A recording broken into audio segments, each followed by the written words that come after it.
leche más el chocolate que le agregas. Y esa es otra manera también de calcular. Pues, por ejemplo, miren, si quieren, vamos a ver eso de una vez para que entiendan mejor. Vamos a ver un tema que es dinámica energética, que es un tema que ya viene, pero ahí vamos a hablar más que nada de cuáles son los determinantes de los requerimientos energéticos, cómo se estiman, cómo se llega a ellos, cómo se toma en cuenta el factor de estrés o la actividad física, dependiendo del tipo de paciente que vemos. Pero, por ejemplo, miren, dejo de compartir y les voy a poner una hoja de cálculo para que lo entiendan un poquito mejor. La busco.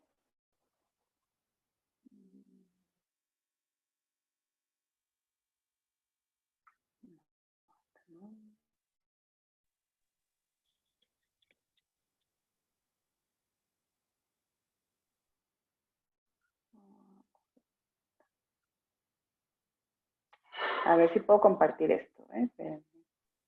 A ver.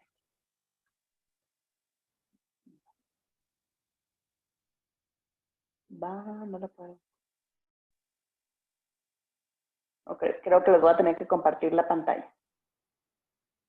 A ver, ahí va. Pantalla.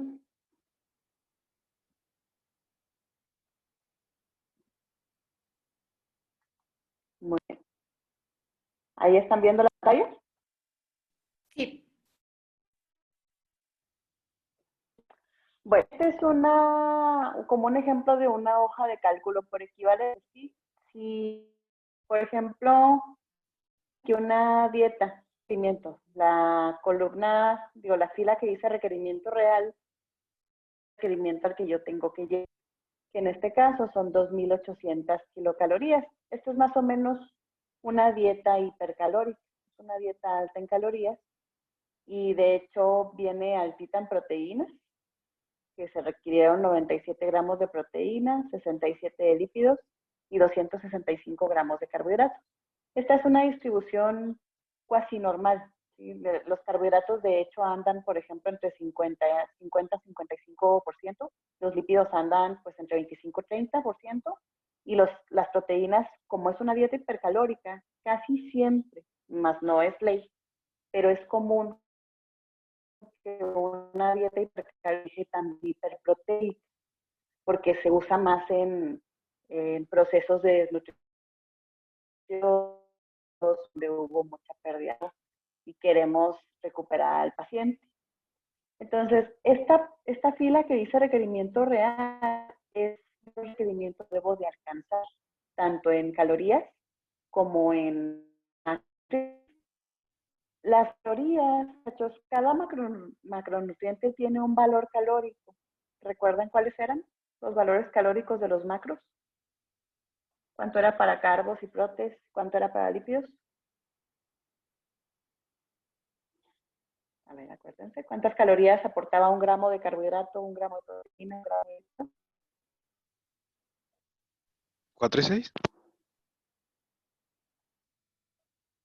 4 kilocalorías aporta un gramo de proteína y de carbohidrato.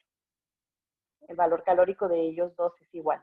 ¿Y el de lípidos? ¿Cuánto aporta? 9. Un gramo de lípidos, ¿cuántas calorías aporta? 9. 9, muy bien.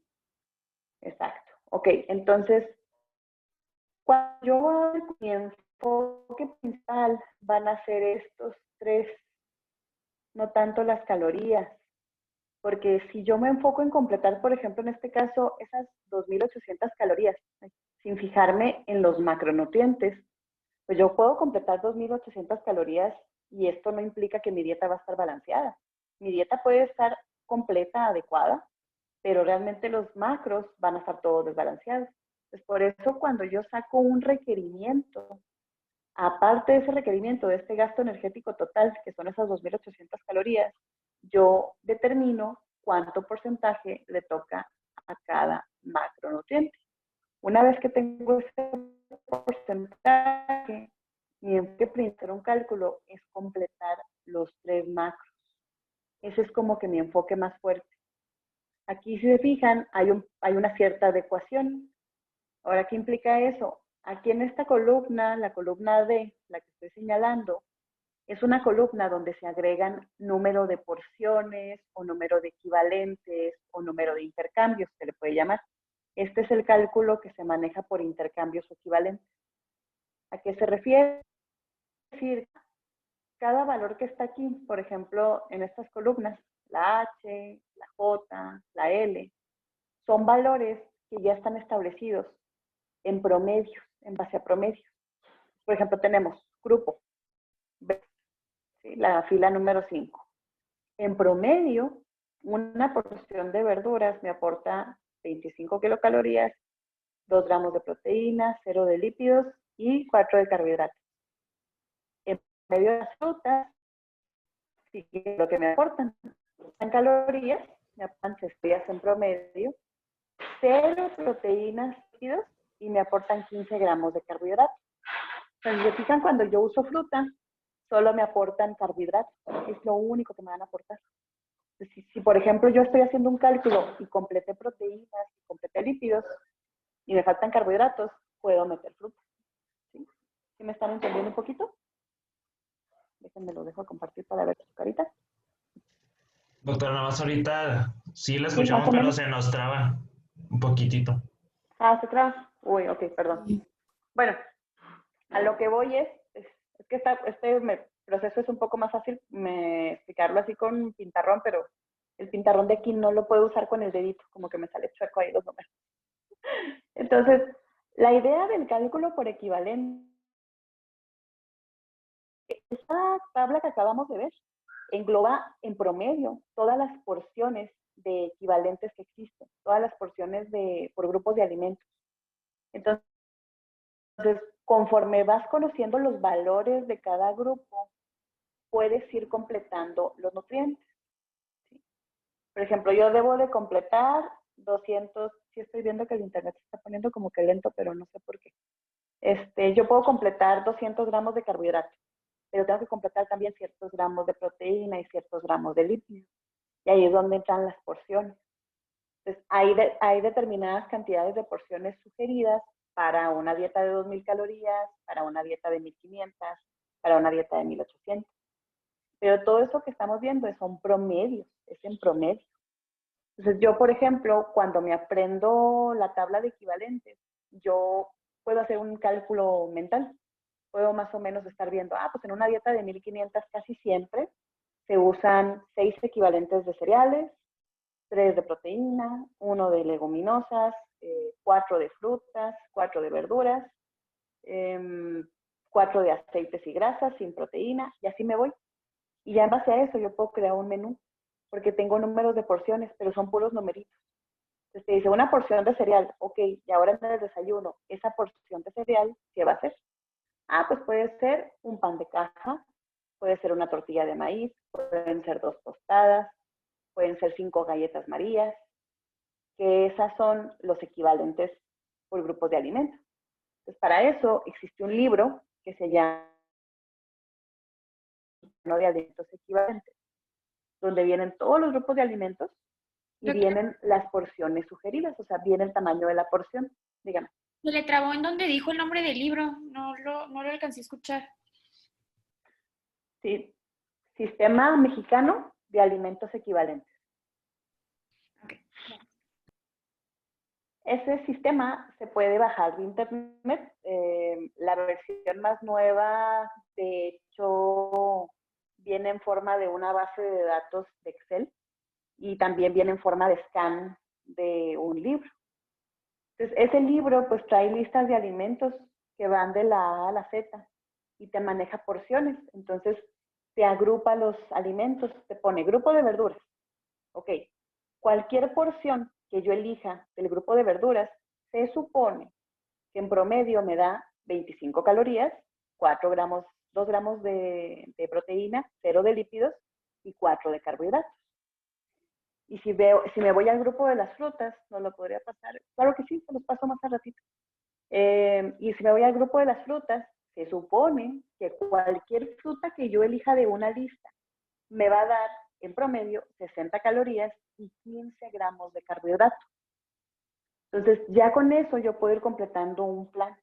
Ese es el cálculo rápido. Antes se usaba lo que era el cálculo lento, que era trabajar con tablas de composición nutrimental de los alimentos, pero eran tablas en base a 100 gramos de alimento, en base a 100 gramos. Entonces, tú querías poner 40 gramos de arroz a un paciente, te salía como una gráfica de pastel y te decía, en 100 gramos de arroz hay tantos carbohidratos, tantas proteínas, tantas vitaminas, y era un cálculo que durabas días haciendo, días. Era larguísimo, era muy, muy complicado, no era viable. El cálculo por equivalentes viene a promediar cantidades de alimentos. Y esto permite, a la hora que tú tratas con un paciente, que el paciente se aprenda las porciones. Entonces, hay pacientes que asisten tanto a la consulta y van haciendo su plan de manera correcta y ya te manejan porciones. Son personas que ya conocen que un pan de caja equivale en promedio a una tortilla de maíz, o equivale en promedio a 5 galletas Marías, o equivale en promedio a media papa mediana, o sí. O son personas que saben que una fruta puede equivaler a medio plátano, que puede equivaler a 2 naranjas, que puede equivaler a una taza de fresas picada, que puede equivaler a una rebanada de melón, y así se van. Entonces, con las personas que viven con diabetes, este tipo de plan se usa mucho, porque incluso también los bloques, cuando se maneja conteo de carbohidratos, los bloques de carbohidrato, cada bloque son de 15 gramos. Y de hecho, la mayoría de los alimentos que son fuente de carbohidrato, ese es su aporte de carbohidratos. En cereales son 15 gramos, nada más en leguminosas sí se sale un poquito porque media tacita de leguminosas aporta 20 gramos de carbohidratos en promedio. Entonces, las leguminosas son altísimas en carbohidratos, pero ahí es donde entra también mucho la educación nutricional con el paciente, porque le puedes explicar, ok, sí, las leguminosas son muy altas en carbohidratos, pero ¿qué tipo de carbohidratos? ¿Qué tipo de carbohidratos nos brindan las leguminosas? Les pregunta. Complejos. Sí, complejo. Complejos.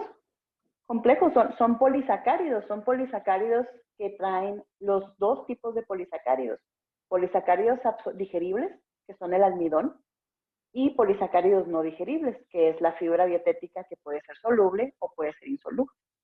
Entonces, al momento de hablar con una persona que vive con diabetes, cuando tú le explicas esto, pues es una persona que se da cuenta que sí tiene la posibilidad de consumir carbohidratos, nada más que todo depende de su selección. Y eso es lo padre del sistema. El sistema de equivalentes tú lo puedes aplicar a cualquier tipo de patología. Hay un sistema que es un poco distinto, que es el sistema de equivalentes para paciente renal. En ese sistema aplican la misma tabla que estábamos viendo ahorita, pero se le agrega también fósforo, potasio, sodio, calcio, y se agrega también el elemento agua. Entonces te maneja por promedio qué significa que sea un alimento alto en fósforo, o alto en potasio, o medio en potasio, o bajo en potasio, que son nutrientes que sabemos que son complicados a la hora de hacer un plan para paciente con falla renal, ya dependiendo de si el tratamiento es un tratamiento conservador o si es un tratamiento que implica terapia de reemplazo renal. Entonces, el sistema de equivalentes es esta manera de trabajar. Es una manera muy padre de trabajar que permite que el cálculo se pueda hacer más fácil. Pero también ahí está lo que hablábamos la otra vez, de cómo es tan poco viable el hacer un plan de alimentación. ¿Sí? Porque implica contar, implica... Y el sistema de equivalentes es fácil porque te maneja también medidas caseras, como tazas, como cucharadas, como piezas. No se va tanto por gramos. Lo único que te maneja en gramos son los productos de origen animal. Eso sí te manejan, que una porción de un producto, un alimento de origen animal de muy bajo aporte de grasa son 30 gramos de pescado, o son 30 gramos de pechuga de pollo sin piel, o son 40 gramos de queso, uno debajo es 40 gramos de queso panela, o 30 gramos de carne molida, y así se va. Y esos son crudos, entonces ahí es cuando, por ejemplo, en el cálculo uno tiene que poner atención y decir, pues si le pongo un equivalente de alimento de origen animal de bajo aporte de grasa y voy a usar carne molida, pues van a ser 30 gramos de carne molida cruda. Cuando esos 30 gramos se cocinen, va a ser menos, porque los productos de origen animal tienen esa propiedad. Reducen su tamaño a la hora de aplicarles algún tipo de cocción. Por eso se utilizan más equivalentes en ese tipo de productos. Pero este tipo de cálculo sirve para, por ejemplo, yo hacer menús y en eso irles ayudando con educación nutricional a mis pacientes. Cuando el paciente se va a dar de alta, que rara vez en consulta nutricional se da un paciente de alta, son contados los pacientes que llegan a todo su proceso, a finalizar todo su proceso de atención nutricional. La idea es que el paciente te maneje este tipo de cálculo, sepa su requerimiento y él te maneje la dieta, él te arme la dieta a base de intercambio. Doctora, es que Sí. lo complicado ahí es hacer más bien el menú, ¿no? Como lo menciona. O sea, porque, por ejemplo, con lo de los equivalentes, a mí me llama la atención que está muy padre, que puedes, o sea, combinar un chorro de cosas, pero a lo mejor lo difícil es que caiga, o sea, pues que no se vea raro, como Sí, que esa es otra esto cosa. con esto y esto con esto, ¿no? Esa es otra cosa, sí, ese es como quien dice el truco. O sea, yo puedo, de hecho existen programas, está por ejemplo el Nutrimind, que te saca todo, o sea, te saca todo de un paciente, su requerimiento, su gasto metabólico, su gasto energético total, si metes actividad física te saca directamente el cálculo y ya te saca el cálculo por equivalentes e incluso te saca el menú, pero tiene la desventaja que NutriMinds es como el sistema de equivalentes, se aplica a todo el país. Entonces te topas productos que muchas veces no son propios de la región donde tú estás. Entonces, estás en el norte y de repente ves un cálculo que trae chaya, o que trae guanábana, o que trae maracuyá. Y dices tú, ¿y de dónde el paciente va a sacar esos alimentos? Y esos alimentos aquí en el norte no se consiguen. Y si se consiguen son muy caros y de muy mala calidad.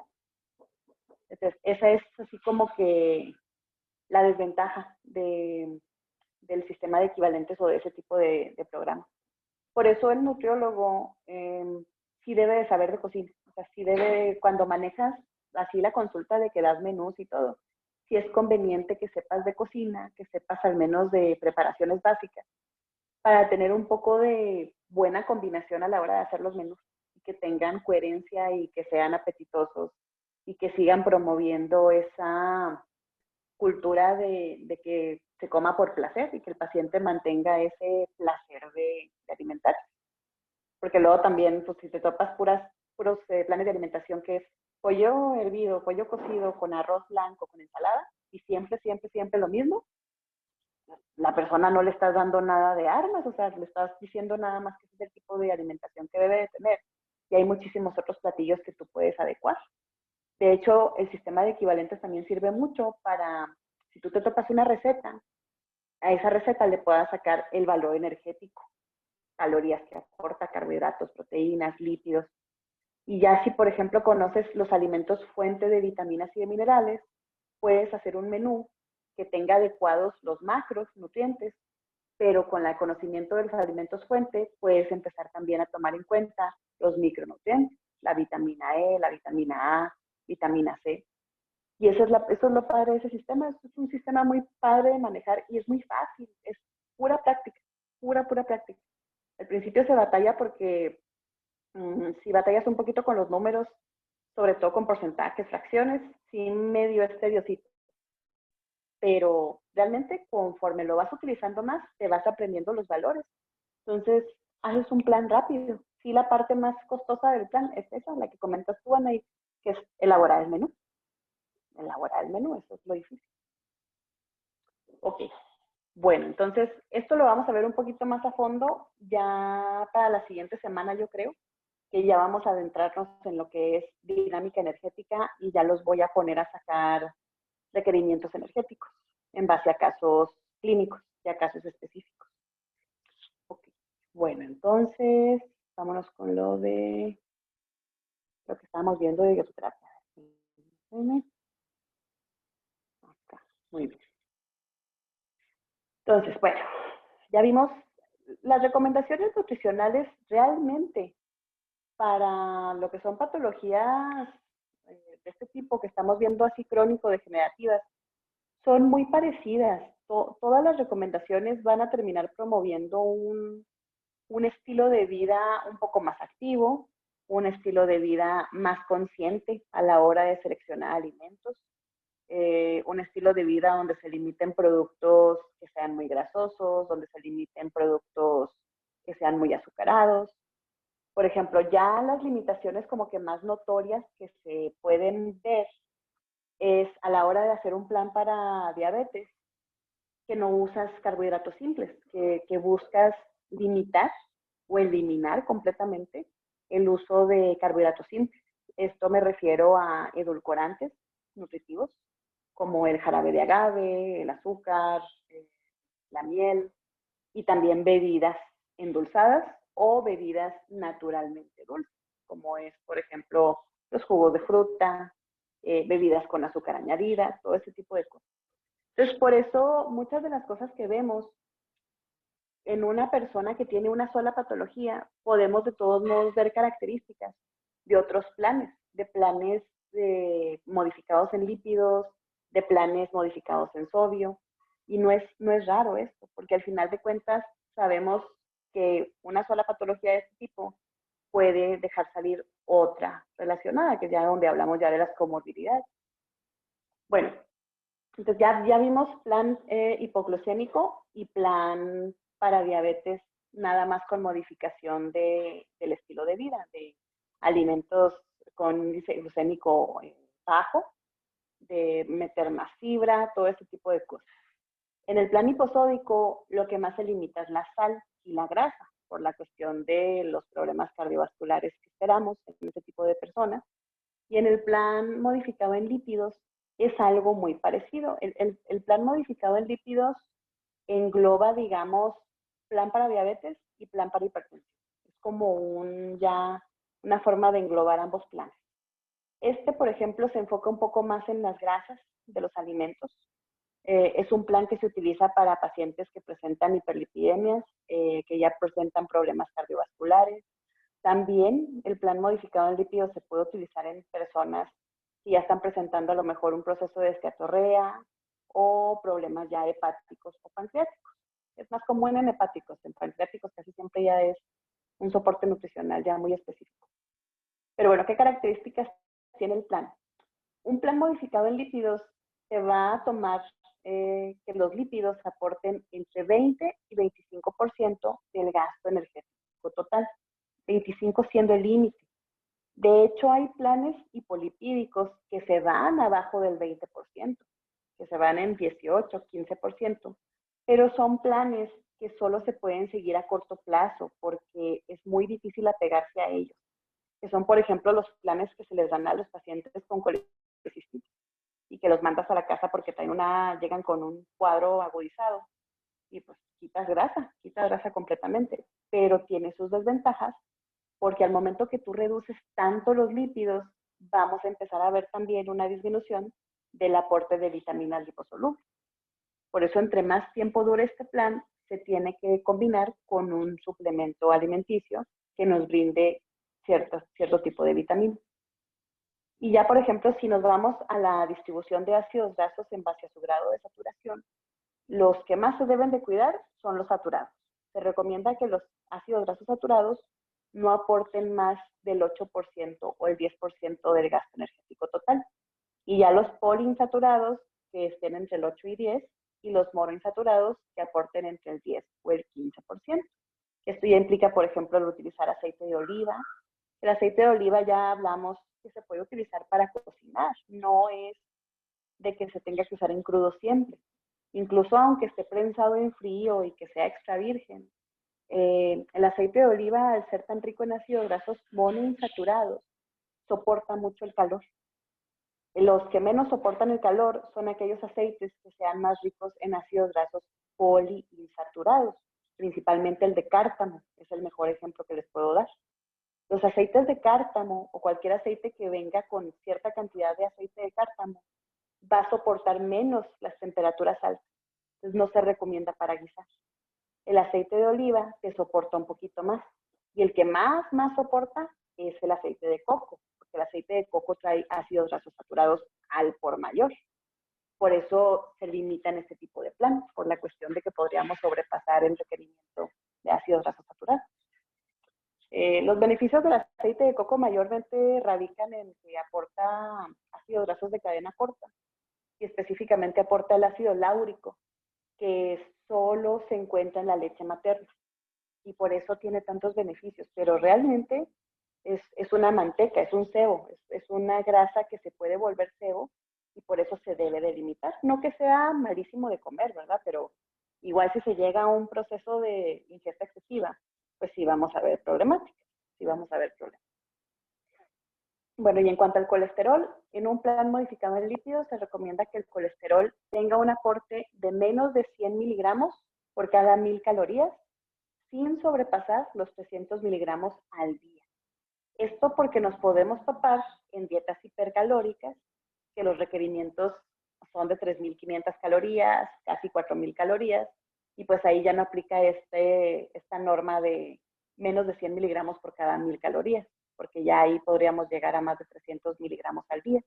Entonces, ya en una dieta que rebasa las 3.000 calorías, 300 miligramos de colesterol, si lo hacemos modificado en lípidos, es nuestro tope. Incluso se recomienda una dieta que no sea modificada en lípidos. Esta es como una tipo de recomendación general. Y la fibra, bueno, la fibra hay como que diferentes aproximaciones a la ingesta de fibra, porque podemos sacarlo en base al gasto energético, que es multiplicar de 0.02 a 0.025 gramos por cada kilocaloría.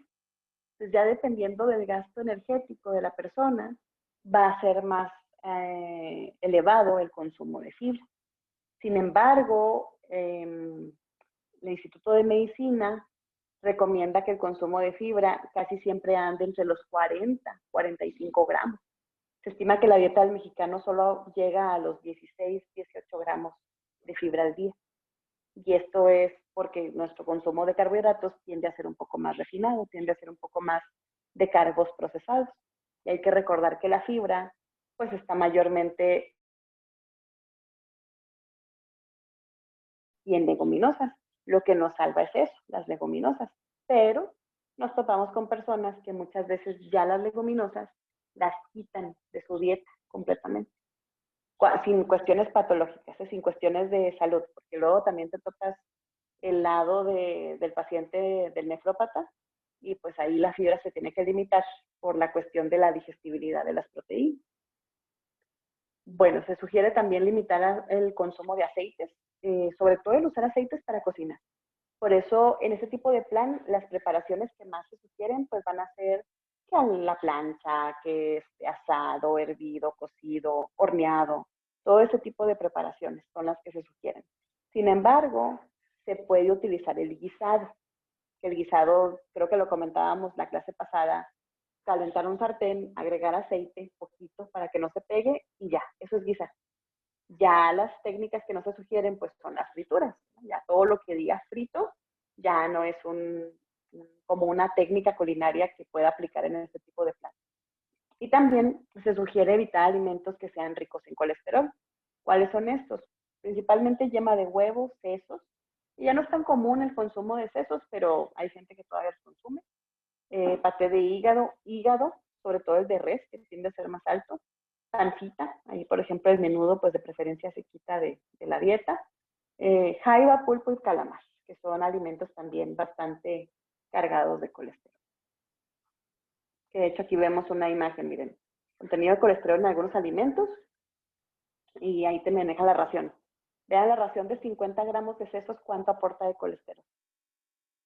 Y es una ración muy pequeña, es una ración, es una nada. Este es un alimento bastante peligroso. Y una yema de huevo, vean la cantidad de colesterol que aporta.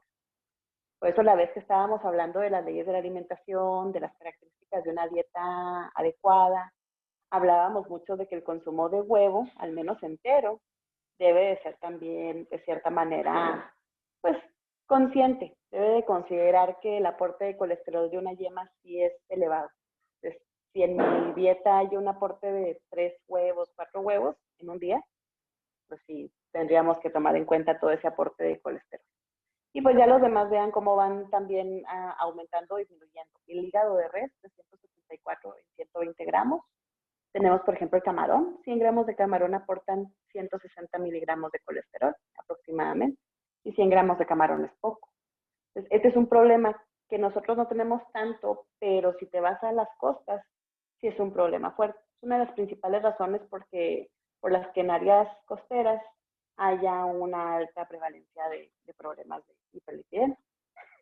Y bueno, esos son ya alimentos que se sugiere. El queso doble crema, si se fijan, no tiene tanto colesterol, pero vean también el tamaño de la porción.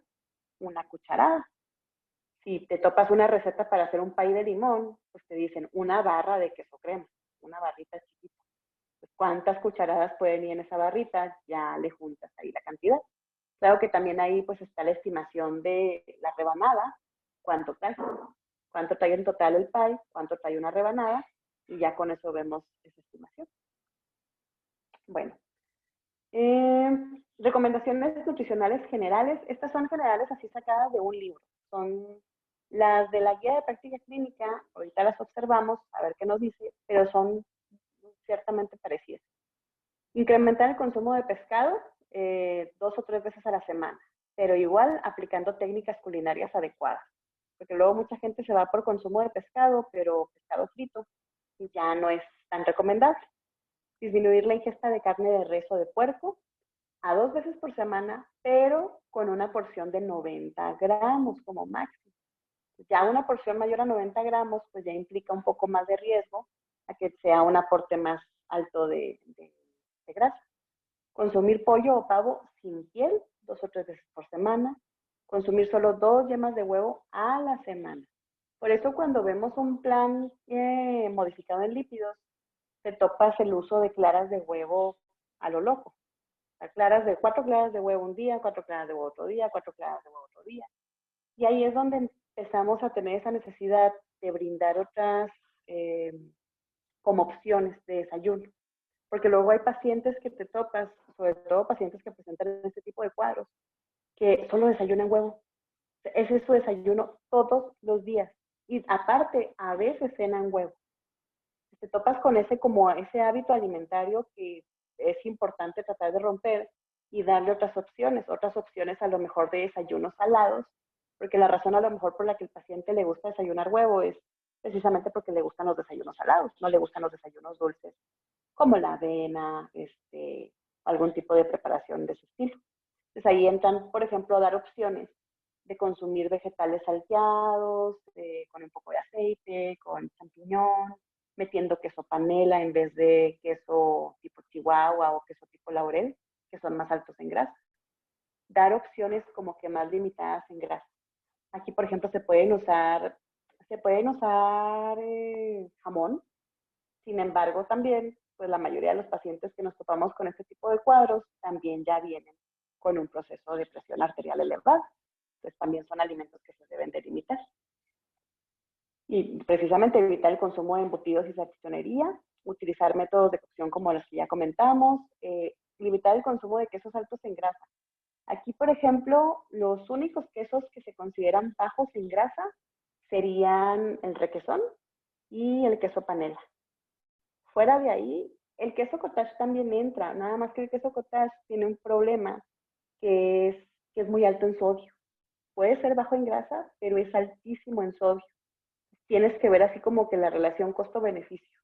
Si bueno, sí le doy menos grasa, pero le estoy dando más sodio, pues realmente no lo voy a ayudar. Por eso se sugiere tanto el queso panela, y aún así el queso panela también es alto en sodio.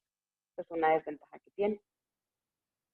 Ya los quesos que se derriten, todos los quesos tipo asadero, todos los quesos tipo laurel, chihuahua, sí tienden a tener más grasa. Por eso en ese tipo de plan se reduce su consumo de veces por semana. Preferir la leche descremada. De aquí, por ejemplo, también ha salido la sugerencia de consumir bebidas a base de almendras, o a base de soya, a base de arroz, de avena.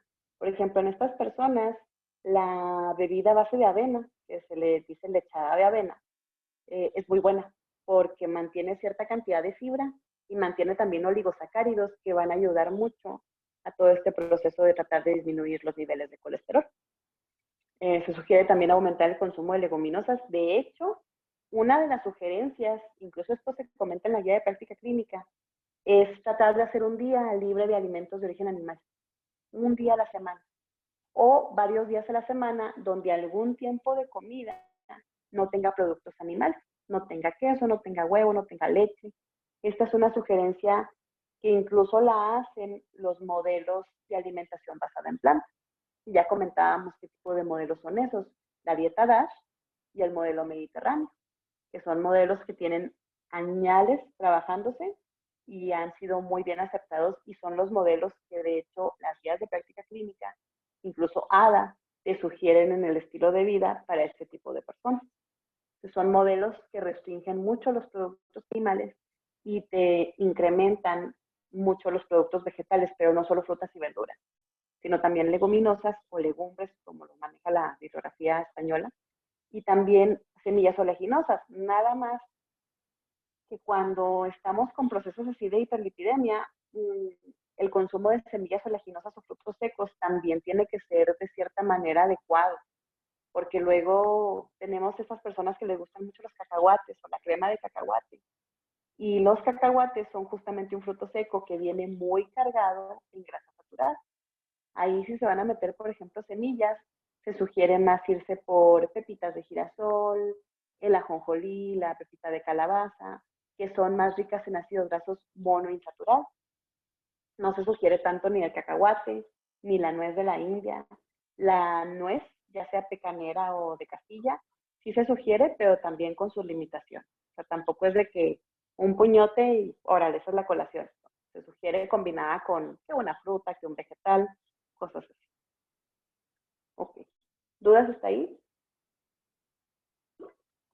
¿Comentarios? ¿Qué les parece este tipo de plan? ¿Fácil? ¿No fácil? ¿Les agrada? ¿No les agrada? ¿Lo podrían hacer? ¿No lo podrían hacer? Yo no lo podría hacer. A ver, ¿quién es Pero, yo? sí. ¿Mande? Alexa. Ah, Alexa. pero sí, bueno, sí he intentado lo del vegetarianismo y sí me gusta, pero no sé si podría hacerlo. Órale, ¿y por qué lo has intentado, Alexa? Porque tengo una amiga que es vegetariana. Entonces hubo un tiempo que viví con ella y pues comí como ella. Te llamó la atención y te llamó la atención, me imagino, ¿no? Pues estaba muy rico. O sea, es que depende mucho de cómo lo cocines. Es lo que me di cuenta. Exacto, es el sazón. Dice Priscila, Ujú. yo solo no podría moderar el consumo de aguacate, el queso. Okay. Sí, Yo tampoco. sí, ese tipo de comentarios son los comentarios de los pacientes, ¿eh? Son así de que cuando le dices, por ejemplo, queso con tortillas, y dicen, ¿cuál queso? No, pues que queso panela. Y muchos pacientes incluso te dicen, eso no es queso, porque ellos están acostumbrados al queso así, que se derrite, que es grasoso, que tiene más sabor. Pero por eso, ay, no sé, sabía plástico, pero por eso precisamente es tan difícil atenerse a este tipo de plan.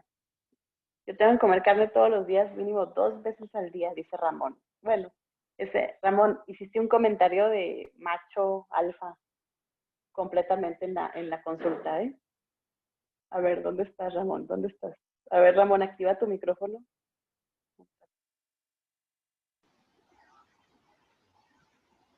¿Dónde estás, Ramón? A ver, habla. ¿Te manifiestes, Ramón? Ahí está, nomás que no se escucha, Ramón. Sí, no se escucha.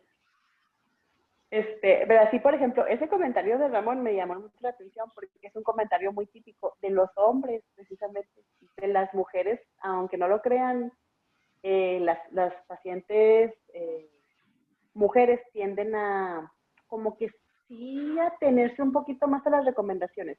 Con los hombres tenemos la desventaja de que sí te ponen como que más límites a la hora de la consulta, sobre todo en ese tipo de consultas que ya implica limitar alimentos que son tan típicos de la dieta. Te ponen muchas restricciones y te discuten y te dicen que por qué y todo. Pero ahí el chiste pues es empezar a tratar de hacerle como que el coco wash, ¿no? Marco dice que a él casi no le gusta la carne roja, ok, esa podría ser una ventaja, nada más que también pues tenemos que sin carne no se llenan. Bueno, eso también, hay por ejemplo también la cuestión de que sin carne no nos llenamos o que el plato principal debe de ser primordialmente proteína animal. Entran muchas cuestiones culturales, porque cuando ves el punto de vista gastronómico y cuando ves el punto de vista nutricional, ese es un enfoque que tenemos bien diferente. Desde el punto de vista gastronómico, si en un plato fuerte, la proteína animal debe de ocupar en la mayoría del plato. Dentro del punto de vista nutricional, que nos basamos en el plato del bien comer, ¿qué grupo de alimentos es lo que debe de ocupar la mayoría del plato? Vegetales. Los vegetales, las verduras principalmente, verduras y frutas, es lo que debería de ocupar la mayor parte del plato.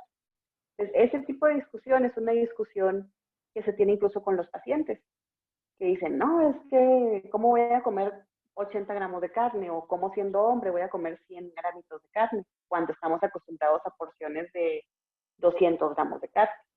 Y pues ahí nada más es tratar de empezar a educar al paciente en base a los beneficios que se pueden obtener y que son dietas progresivas, que es lo que hablábamos la clase pasada.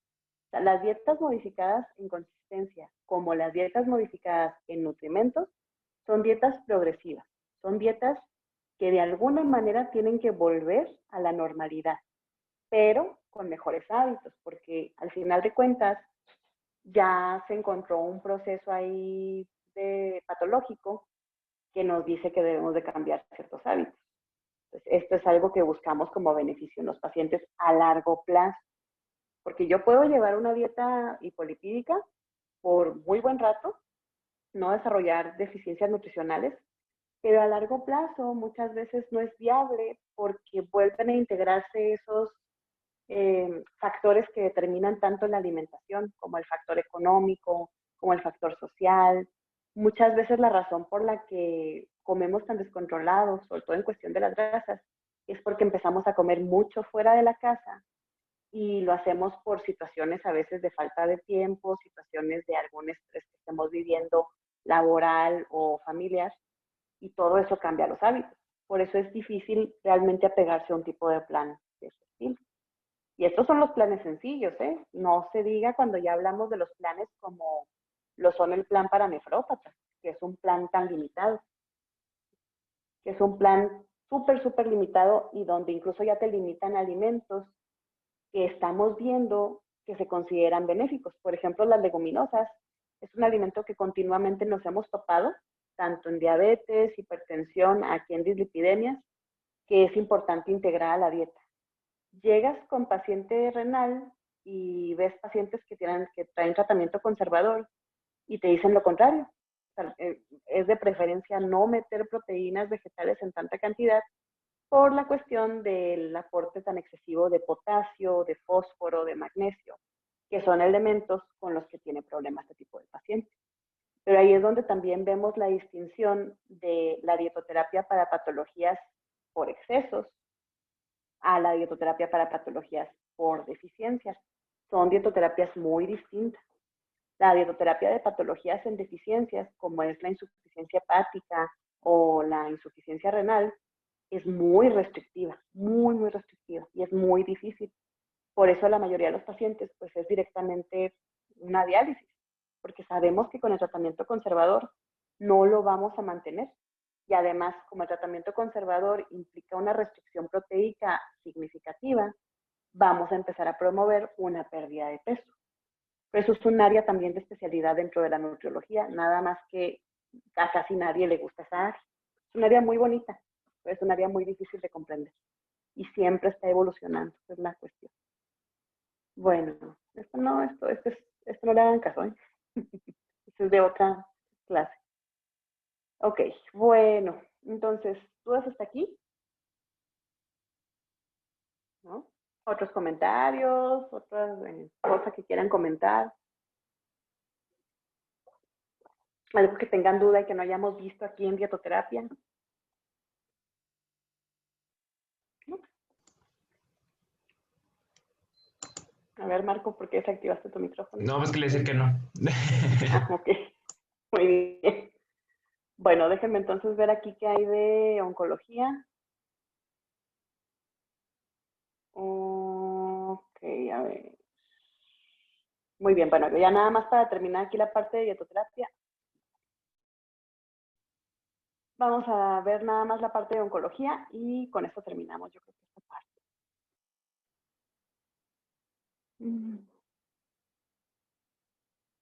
Bueno, tenemos que tomar en cuenta la parte de oncología, nada más que no me voy a ir con que es un sarcoma, que es un carcinoma, porque eso yo creo que ya lo traen ustedes. Pero con la parte de oncología tenemos que ver la parte de la dieta hiperenergética e hiperproteica. Este es un plan que se utiliza mucho con pacientes oncológicos.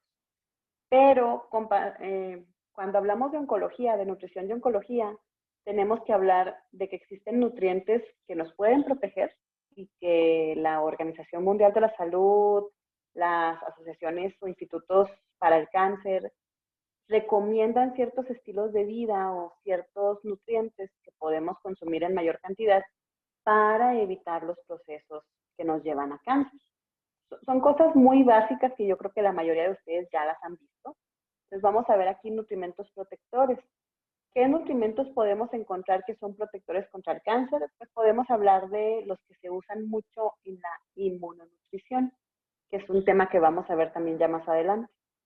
Son, por ejemplo, los ácidos grasos, los omega 3, los omega 6, carbohidratos complejos, fibra, aminoácidos, sobre todo aquellos que vienen de alimentos de origen vegetal. Pero realmente los aminoácidos son buenos del origen que vengan. Nada más la cuestión es que si vienen de origen animal, siempre tenemos que tener presente la cuestión de la grasa saturada y de la presencia de colesterol. Y que al ser alimentos un poco más ácidos, y sobre todo si no se integra fibra cuando llevamos una dieta con alto aporte de productos animales, pues podemos tener un poco más de tendencia a procesos de estreñimiento, procesos inflamatorios. Por eso incluso en la dieta omnívora hay beneficios a la hora de consumir productos animales, no todos son desventajas. Al final de cuentas, los productos animales son una fuente de proteína de alta digestibilidad y en muchos casos este es un gran beneficio. Pero siempre hay que recordar que la cuestión de la dosificación o la cantidad de lo que metemos de alimentos de origen animal, eso es en lo que se debe de poner un poquito más de énfasis. También, por ejemplo, otros nutrientes protectores podrían ser los antioxidantes, que ahí entran productos como los carotenos, licopenos, antocianinas, betalainas, clorofilas, flavonoides, todo ese tipo de productos se podrían considerar también protectores. Y ya los micronutrientes con más poder antioxidante, como lo es la vitamina C, hidrosoluble, la vitamina E y el selenio. Dice, la Asociación World Cancer Research Fund y la American Institute of Cancer han emitido recomendaciones dietéticas y de estilo de vida para la prevención de cáncer. Recomendaciones que ya hemos visto, ¿no? Mantener un peso saludable, esto por todas las etapas de vida. Promover la lactancia materna exclusiva los primeros 6 meses y pues la lactación iniciada de una manera adecuada. Consumo de frutas y verduras al menos en 10% del valor energético total. Eso es como que lo mínimo que te piden, que haya un aporte del 10% de tu gasto total en forma de frutas y verduras. Consumir alimentos de origen vegetal ricos en proteína y almidón que te puedan proporcionar de 45 a 60% de la energía total. De hecho, la OMS dice que el consumo de proteínas, como la recomienda la OMS, es 50% proteínas vegetales, 50% proteínas animales. Esa es la recomendación. Por eso, al final de cuentas, se promueve tanto el consumo de leguminosas. Y ahí entra también el promover la variedad de las leguminosas, que muchas veces no salimos de las mismas. Por ejemplo, ¿qué leguminosas típicamente consumen?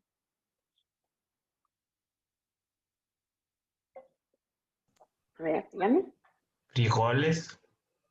Frijoles, lo básico, ¿no? Frijoles, lentejas. Okay. ¿Quién mete garbanzo a su dieta? También en mi casa hacen crema de garbanzo. Ok, bueno, es una buena manera. También el garbanzo, por ejemplo, si a alguien le gusta ir comer hummus, de repente el hummus es a base de garbanzo. El hummus, ajá. Fernando Safo. A ver, Fernando, ¿por qué Safo? ¿No te gusta el garbanzo o no te gustan las leguminosas? Ramón, frijoles, nada más. A ver, Fer, activa tu micrófono. Dinos por qué Safo. El garbanzo no, pero ¿por qué el garbanzo no? No sé, como que de chiquito nunca me gustó y me obligaban a comerlo, entonces lo odio. ¿Y lo has probado últimamente? O en otras presentaciones. No, pero es como que odio de pequeño y no se puede.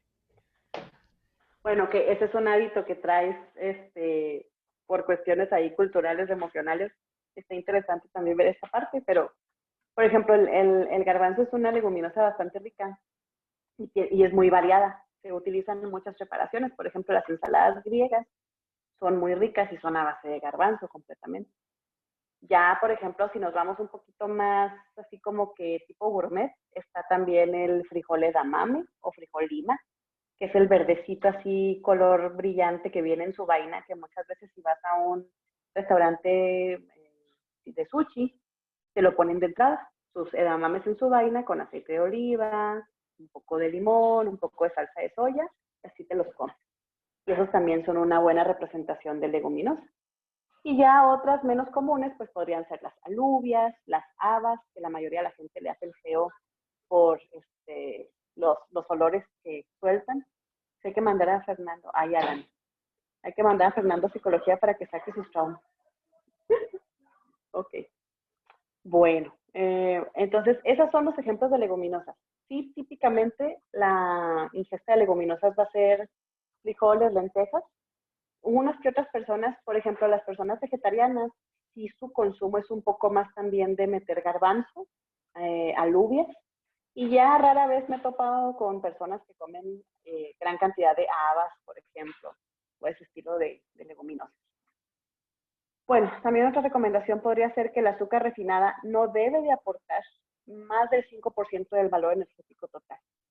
Entonces, por ejemplo, en una dieta de 2.000 calorías, ¿cuánto sería este 5% que se podría dar de carbohidratos simples? 5% de 2.000.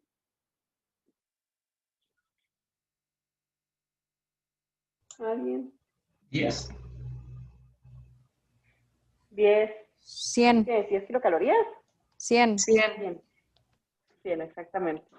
Ok, Ah, sí. 10. Ya dije, no, ya es muy poquito. Bueno, 100 kilocalorías sería como que el límite de carbohidratos simples, ¿sí? Pero esto lo estableció la OMS hace poco. Realmente el límite antes era 10%. 10% de carbohidratos simples era lo que podíamos, bueno, se recomendaba consumir. Ya más del 10% ya se consideraba como que excesivo dentro de lo que cabe. Y realmente cuando analizas la dieta a nivel mundial, la gran mayoría de las personas tenemos un consumo más elevado del 10%. ¿Sí? Una coquita, nombre de una coquita. A ver, échale 100 calorías. Son entre 4 para convertirlo a gramos. ¿Cuántos gramos serían? 100 entre 4 o 25. Ajá, 25 gramos. Por porción, la Coca-Cola, ¿cuánto trae de azúcar? Toda la botella. Bueno, si la tomas así a toda la botella, pues sí se va. O sea, créeme que sí es mucho más de ese aporte. Listo, gracias. Bye. A ver, vamos a ver, Coca-Cola. Pues serían como 4 cucharadas, ¿no? De esas pequeñas. Cucharaditas. Cada cucharadita representa 5 gramos de azúcar, por ejemplo. Pero lo que quiero ver es Coca-Cola información. La porción son 355 mililitros y tiene 140 calorías. Bueno, calorías. Y de los cuales carbohidratos o azúcares, ¿cuánto es?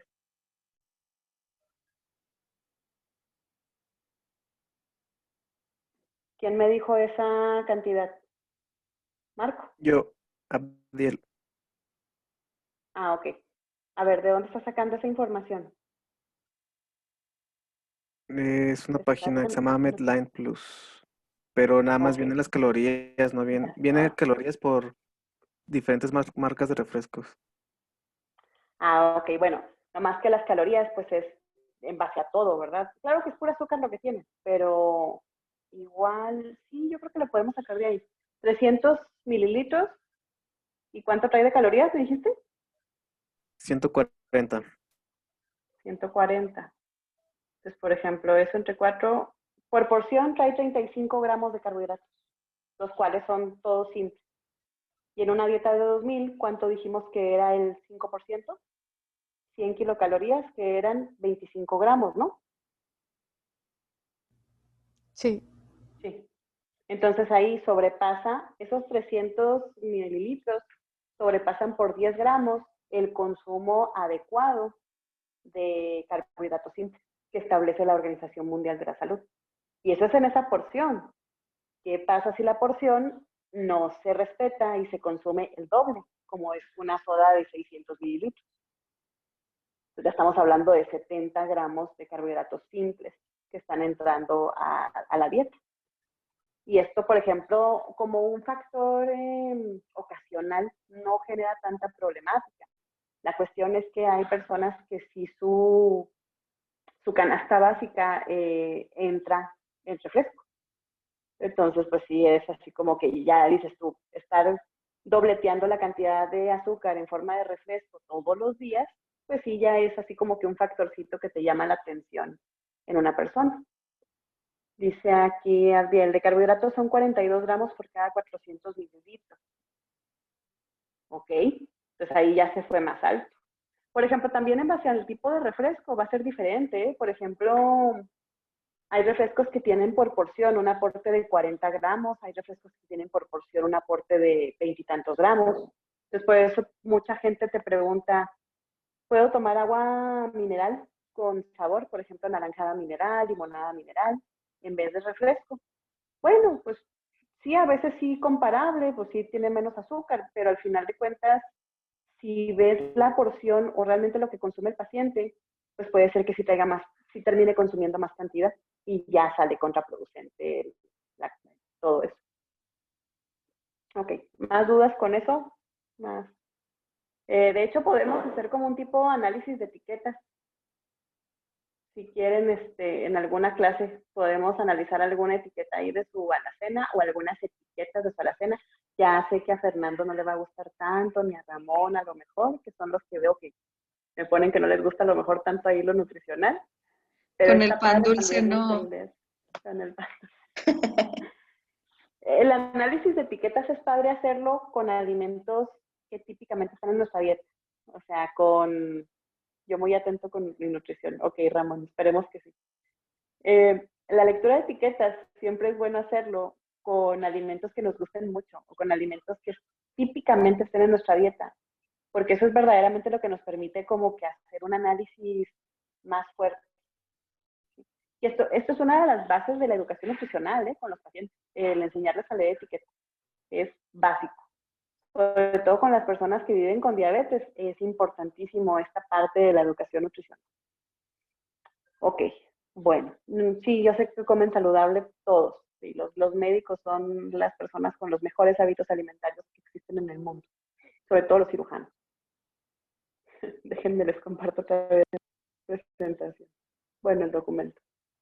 Ok, te estábamos hablando de cáncer. ¿Por qué nos fuimos a azúcar? Porque una de las recomendaciones precisamente para evitar, de los institutos para evitar el cáncer es que las bebidas azucaradas, bueno, que el azúcar refinada no aporte más del 5% del valor energético total. Por eso, cuando veíamos la jarra del buen beber, veíamos que el consumo de bebidas azucaradas no se promovía, era cero, era que no hubiera un aporte. Y esto es en cualquier etapa de vida. Sabemos que esto es difícil porque todo esto viene también desde hábitos que tenemos desde niños. A veces son hábitos que es difícil superar y por eso hay que tener mucha paciencia con los pacientes, pero sí alentarlos a dejar ese tipo de productos. Bueno, también la carne roja no debe superar el 10% de la energía total, sobre todo lo que es como la misma recomendación que vimos para plan modificado en lípidos, no más de 90 gramos de carne roja sobre todo. Evitar el consumo de grasas trans, y ya vimos las grasas trans eran grasas que se categorizan como, por ejemplo, las típicas leyendas, ¿no? Aceites parcialmente o aceites totalmente hidrogenados, que es cuando el lípido se hidrogena y cambia su estructura y los hidrógenos quedan de diferentes lados. O limitar el consumo de alcohol, esta es una sugerencia también fuerte. Preferir alimentos frescos, bueno, y no sobrepasar los límites de seguridad de aditivos alimentarios. Eso también es como una recomendación básica con todo lo que son aditivos. Aditivos me refiero a edulcorantes, colorantes, que los más tóxicos tienden a ser colorantes, edulcorantes y potenciadores del sabor. Ya los emulsionantes y ese tipo de productos ya no son tan tóxicos. Bueno, y pues limitar hábitos sedentarios, ¿no? Que ese ahorita es muy difícil de hacer con el estilo de vida que estamos viendo ahorita con esta situación. Ok, entonces, ¿qué planes de alimentación se utilizan en el tratamiento del cáncer? A ver,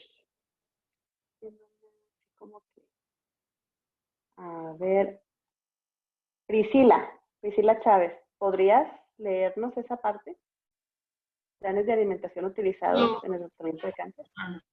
Sí, pero lo podrías un poquito más grande, por favor. Claro. Listo. Planes de alimentación utilizados en tratamiento de cáncer. El estado de nutrición de los pacientes con cáncer se altera hasta llegar a la desnutrición, por lo que deben llevar planes de alimentación hiperenergéticos e hiperproteicos. La mayoría de los pacientes cursan con anorexia, alteraciones del gusto e intolerancia a ciertos alimentos. Plan de alimentación hiperenergético. Es un plan alto en energía que se utiliza para lograr un balance energético positivo, de modo que el sujeto aumente de peso o mantenga su peso. Para lograr esto, muchas veces se utiliza alimentación vía oral en combinación con suplementos intravenosos. Plan de alimentación hiperproteica. La ingestión de proteínas en la dieta se debe aumentar cuando se quiere lograr un balance positivo de nitrógeno en pacientes con pérdida masiva de proteínas por la orina y se debe vigilar la función renal. Ok, ya está ahí. Gracias. No, así está bien, muchas gracias. Ok, entonces aquí, por ejemplo, los típicos planes utilizados en el paciente oncológico van a ser este estilo de planes, que son altos en energía, altos en proteínas. Y esto lo vamos a ver más en pacientes que están con algún tipo de tratamiento, sobre todo los tratamientos que son más invasivos, como por ejemplo la quimio, son los que promueven mucho que haya una pérdida de peso. Pero este efecto secundario viene mucho también de los cambios que genera la propia quimioterapia, como las alteraciones del gusto, del olfato, la sequedad de la boca, todo ese tipo de procesos, pues va haciendo que el paciente deje de comer y esto nos hace que haya una pérdida de peso bastante notoria. Entonces, si se fijan, el plan hiperenergético es lo contrario al plan hipoenergético. Cuando veíamos el plan hipoenergético, decíamos que era un plan que buscaba lograr un balance energético negativo. Y puse el ejemplo del sub y baja, ¿no? Un balance energético es misma ingesta calórica, mismo gasto energético.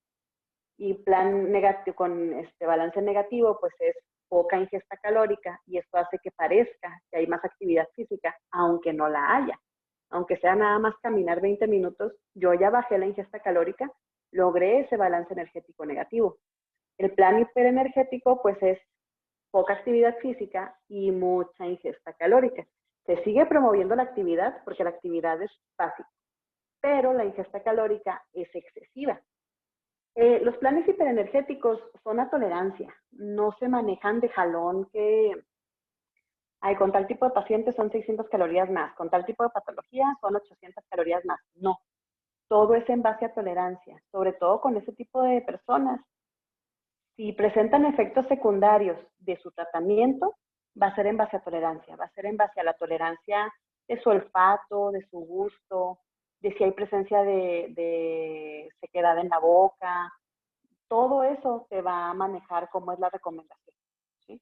Y los planes hiperenergéticos pueden ser desde ir subiendo 100 kilocalorías más hasta subir 1000 calorías extra. Nada más que siempre se manejan hiperproteicos porque pues lo que buscan es que la ingesta de proteínas también promueva el aumento de volumen corporal, sobre todo volumen corporal proteico. Okay. Y bueno, indicaciones de los efectos secundarios del tratamiento de cáncer. Bueno, esto es lo que les comento. Para eso vamos a pasar a este cuadrito. Este cuadrito es importante. Estas son, aquí vemos pérdida de gusto, alteración del gusto, sequedad de la boca, náusea y vómito, diarrea. Son efectos secundarios del tratamiento de cáncer. En la pérdida, cuando hay presencia de pérdida del apetito, se sugiere que las comidas sean pequeñas y no copiosas, porque esto permite que la persona no se llene tanto a la hora de comer.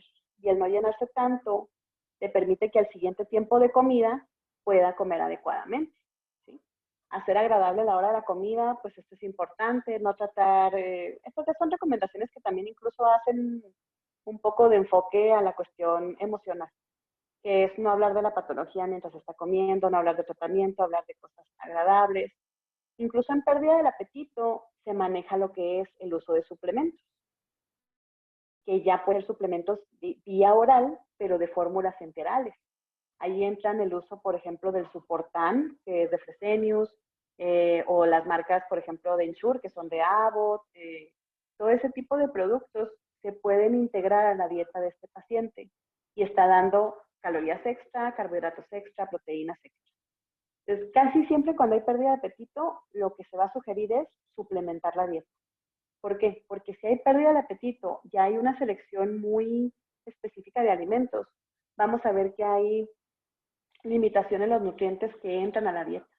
Entonces, para alcanzar todos los topes de nutrientes, tienes que irte a suplementos que te ayuden. ¿Sí? Hay incluso personas que vía parenteral se le llegan a los alcances de micronutrientes, vitaminas, minerales. Cuando hay alteración del gusto, pues se sugiere consumir alimentos fríos o frescos, hacer enjuagues con bicarbonato para mantener la boca limpia, sazonar con jugo de limón. También aquí en alteración del gusto se sugiere no tomar agua mientras está comiendo. En sequedad en la boca, tomar bebidas para deportistas. Claro que si también hay presencia de diabetes, pues esto puede ser un poco difícil. Perdón, pero mi roomie está hablando con alguien. Náusea y vómito, evitar beber agua durante las comidas.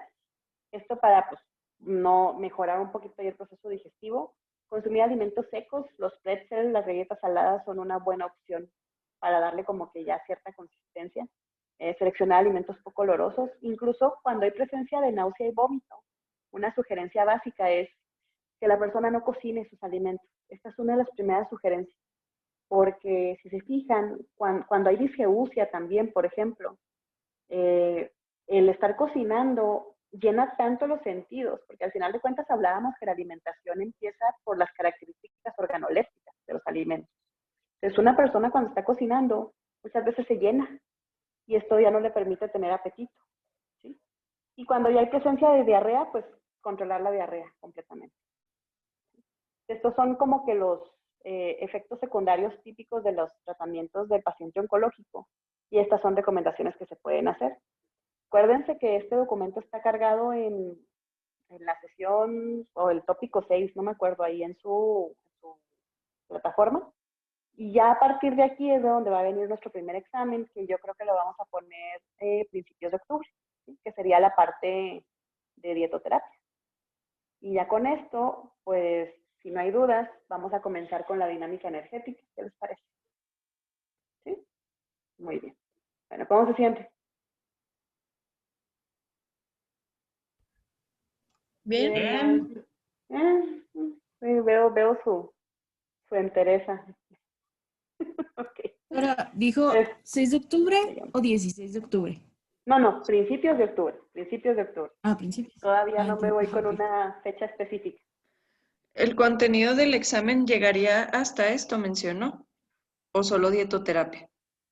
Sí, todo lo que es el documento de dietoterapia, que son las dietas modificadas, que son tanto en nutrientes como en consistencia.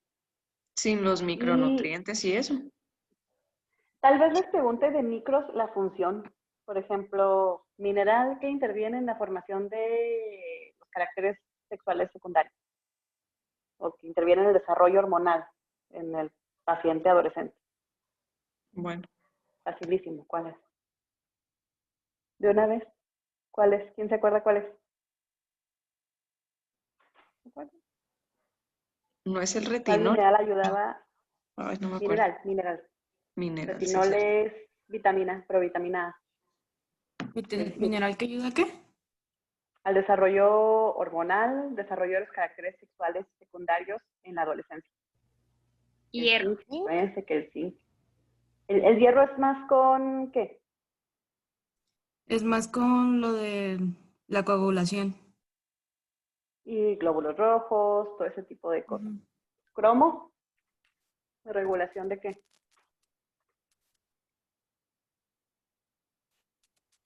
Diabetes. ¿Se acuerdan? Función de cromo.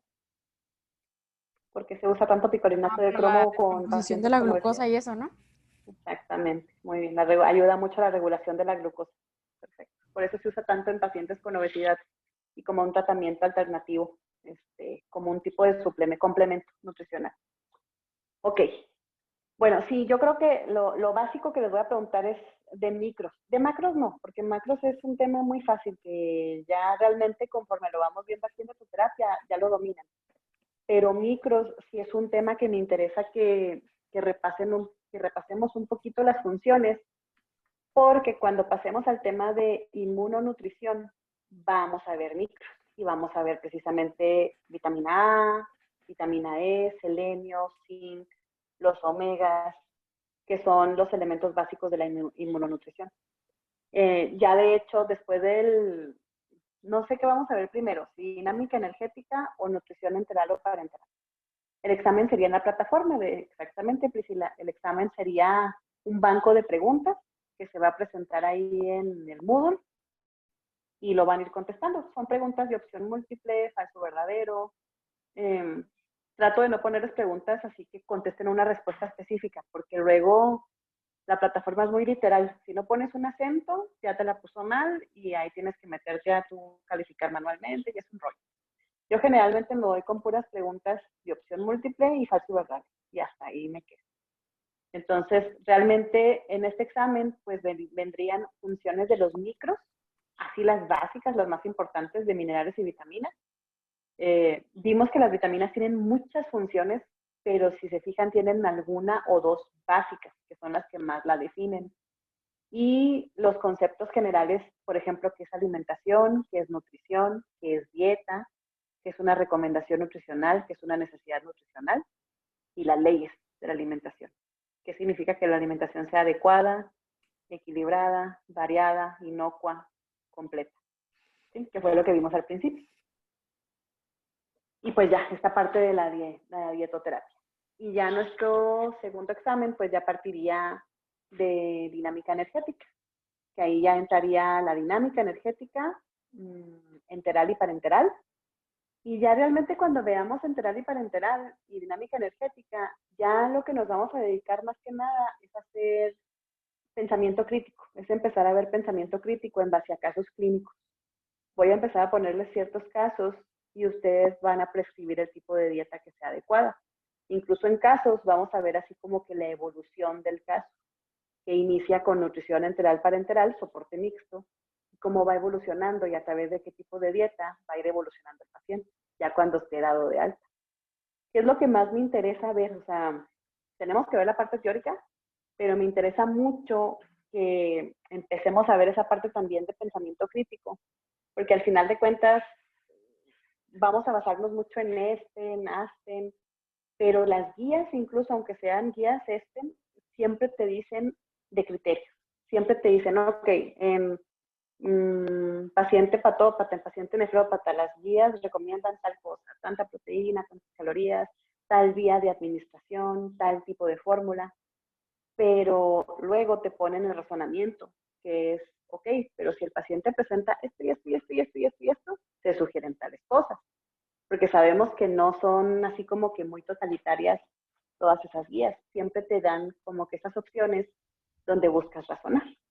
Y eso es lo que nos vamos a enfocar un poquito. Ok, bueno. Es importante que veamos también equilibrio hidroelectrolítico, ayuno, y pues es así como que el tema más fuera de lo que vamos a ver ya para enteral y parenteral. Yo creo que ahí sí los voy a poner así como que dar una mini exposición, pero no sé cómo manejarlos, si los manejo en equipos. ¿O cómo le hacemos? ¿Qué me sugieren? Equipos de 3. Equipos de 3, nomás que son, ¿cuántos somos? 5 equipos. 15. 15. Pues 5 equipos de 3. A ver, ¿cuántos?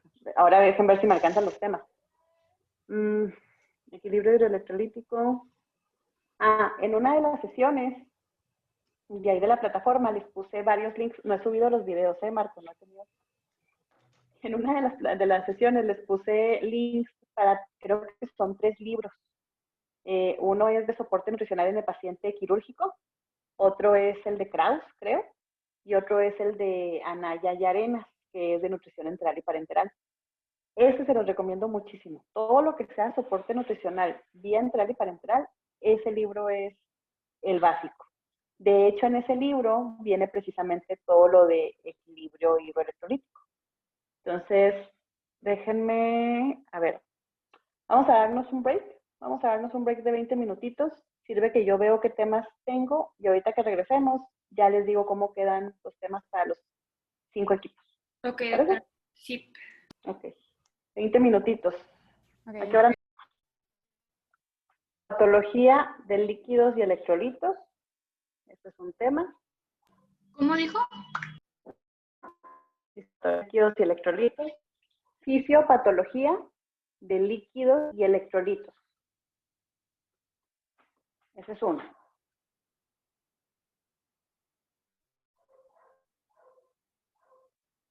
Segundo tema, digestión y absorción intestinal.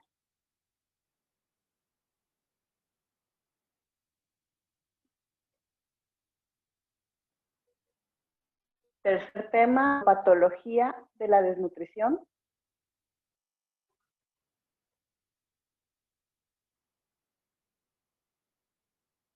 Cuarto tema, fisiología del ayuno.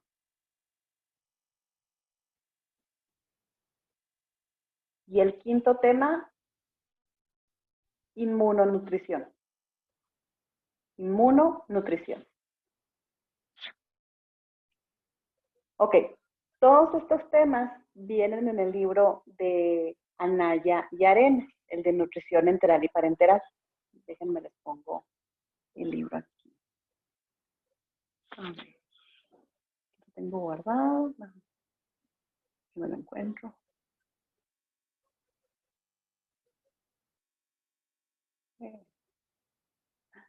¿Dónde quedó?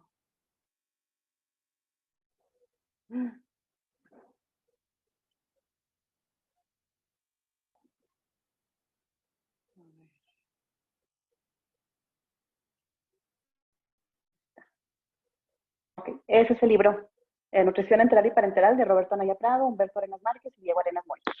Este es un libro muy sencillo, tiene literatura muy buena, y la verdad este libro, todos los temas que acabo de decir, aquí vienen, en este libro. El tema de digestión y absorción intestinal también lo pueden encontrar en Kraus, el libro de Kraus, que también está cargada en una de las secciones de los tópicos de ahí del módulo. En Kraus viene como que un poquito más dinámico, porque en Kraus viene como que desde el punto de vista más nutricional. Entonces, chequen las dos literaturas, a ver cuál les convence más, si Kraus o este de Anaya y Arenas, porque ya depende como que qué perspectiva le quieran dar y qué tan fácil lo quieran manejar ese tema. Ese es un tema que me interesa mucho que lo repasemos, yo sé que ya lo saben, pero me interesa que lo repasemos porque como vamos a ver ya enteral y parenteral, pues es un tema importante. En la fisiopatología de líquidos y electrolitos, aquí en el índice, son de los primeros temas, miren, de hecho, aquí en la sección 1 viene la fisiopatología de los líquidos y electrolitos, viene precisamente la temática de digestión y absorción intestinal, que en Kraus, les comento nuevamente, viene también. Ya de ahí, por ejemplo, se va a la fisiopatología de la desnutrición.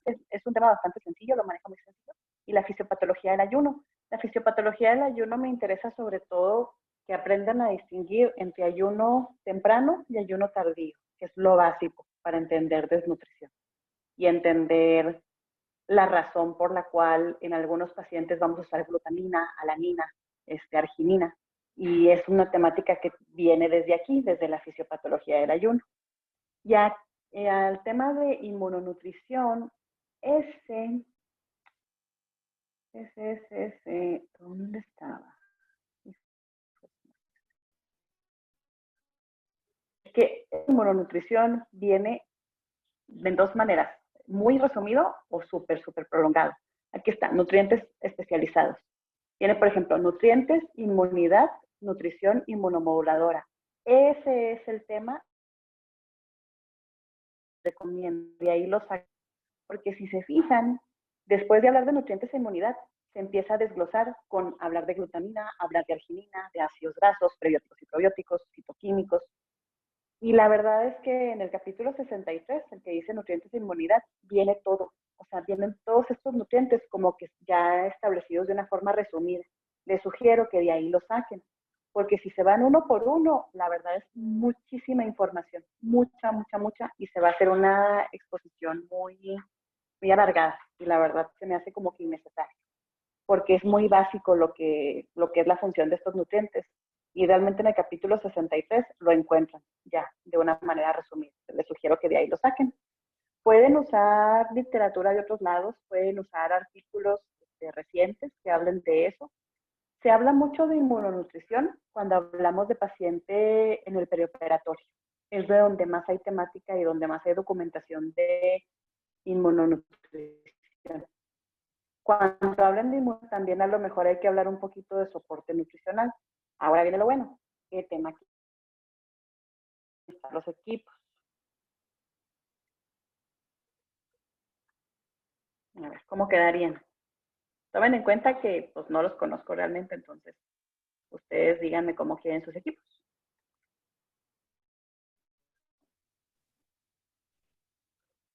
Empiezan a ponerse de acuerdo ahí por el chat o por WhatsApp. Es que ya los tenemos preformados, doctora. O sea, en Ok. en todas las materias siempre somos los mismos equipos. Ah, bueno, ok, pues si quieren, Te los entonces, mando por WhatsApp. ya nada más. Sí, sí, me los mandas por WhatsApp y pues, ¿quieren que yo les ponga el tema o quieren elegir ustedes el tema? ¿Qué prefieren? Pues usted no, para no pelear. ¿Dedazo o Rifados. para no pelear? ¿Rifados? Ok, muy bien. Sí, mejor rifado. Bueno, entonces, ok, sí, para que sea así como que al azar. Muy bien, me parece muy bien. Ok, la verdad es que todos son temas muy sencillos, ¿eh? También hay un libro que se llama, no, pero en el notebook no viene. No, la verdad es que esos dos libros, Anaya y Arenas, el libro que estamos viendo ahorita, ahí vienen todos los temas, y ahí pueden sacar toda su información. De hecho, de ahí me baso yo cuando llevo a dar estos temas.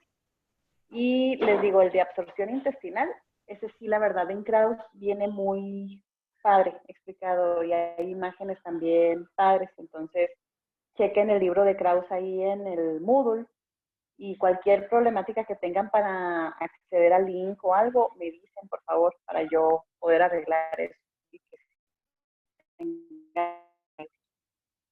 Mi sugerencia es incluso que a ver si se pueden descargar, si no, pues ahí, checar. ¿Cuándo me mandan la información, Marco? Ya me la mandaste. Ahí se la mando, doctora. Nada más estoy buscando la lista aquí en la compu. Ah, ok, perfecto. Ah, muy bien, entonces déjame, yo voy poniendo aquí. A ver.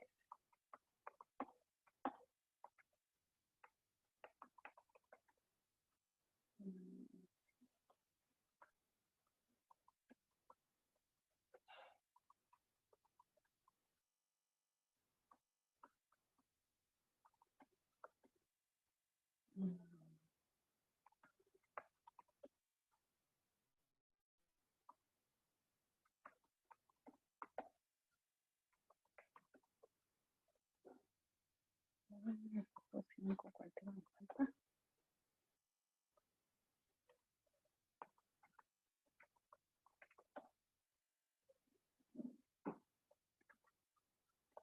Ok.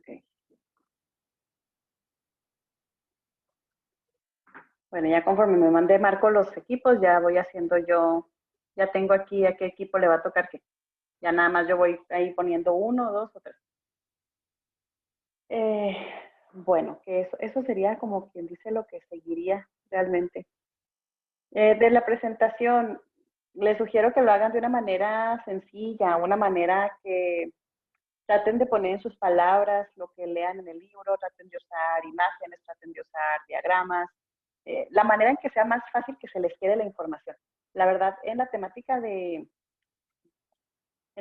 aquí de ayuno, vienen diagramas muy padres de cómo se van usando los nutrientes en el proceso de ayuno corto, de ayuno tardío. Y es muy padre si lo pueden explicar así directamente con el cuadro. Si tienen alguna otra manera como que de hacer ese diagrama o ese tipo de cuadros, pues adelante, también es una opción. Nada más cuiden que pues si hacen en algún tipo de programa aparte, que se pueda ver dermatología. A ver, bueno, déjame. Lo veo acá en el WhatsApp y aquí. Denme un momentito, ¿eh?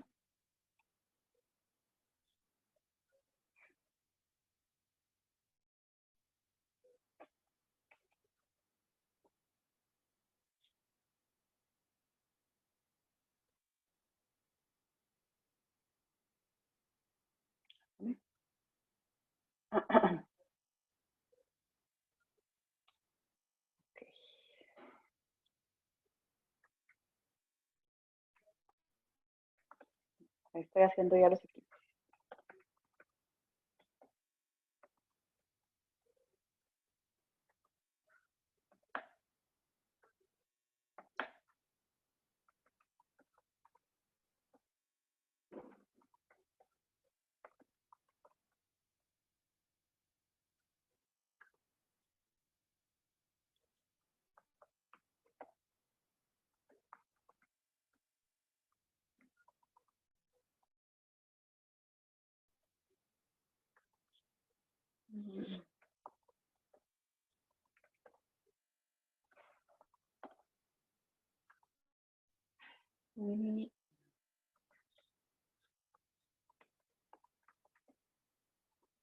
Ok. Bueno, listo, ahí les va. ¿Qué equipos quedaron con qué temas? Ok. Inmunonutrición, que sería el primer tema. Hatsibe o Yatsibe, ¿cómo se pronuncia tu nombre? Hatsibe. Hatsibe o Yatsibe. Hatsibe, así sin Hatsibe, acento ni ok. nada. Hatsibe. Hatsibe, perfecto. Hatsibe, Mariana y Juan. Ellos serían inmunonutrición. Y luego, desnutrición, Anaí, Diana y Marcela. Líquidos, bueno, fisiopatología de los líquidos y electrolitos, Alexa, Ramón y Abdiel. Ayuno o fisiopatología del ayuno, Marco, Diana y Manuel. Y absorción intestinal, Alan, Priscila y Francisco. Nadie faltó de equipo, todos están asignados con temas. Ok, perfecto. Bueno, entonces, como les digo, esta temática la pueden sacar del libro que les mostré, lo pueden sacar de Kraus, pueden usar artículos científicos de otro tipo, lo que gusten, de donde quieran ustedes investigar, se puede. Nada más, pues igual, artículos recientes, todo eso. Muy bien. Bueno, ¿dudas con eso? ¿Cuándo empezaríamos con las exposiciones? ¿O usted nos avisa una semana antes de que la próxima semana? La Vamos semana a que ver entra. Ah, ok. La semana que entra, porque ahorita vamos a ver dinámica energética, pero la verdad es que dinámica energética la podemos detener tantito, vemos los temas y le seguimos después. O sea, no es un tema así como que esté tan relacionado, es nada más para entender así como cómo se determina el gasto energético de nosotros.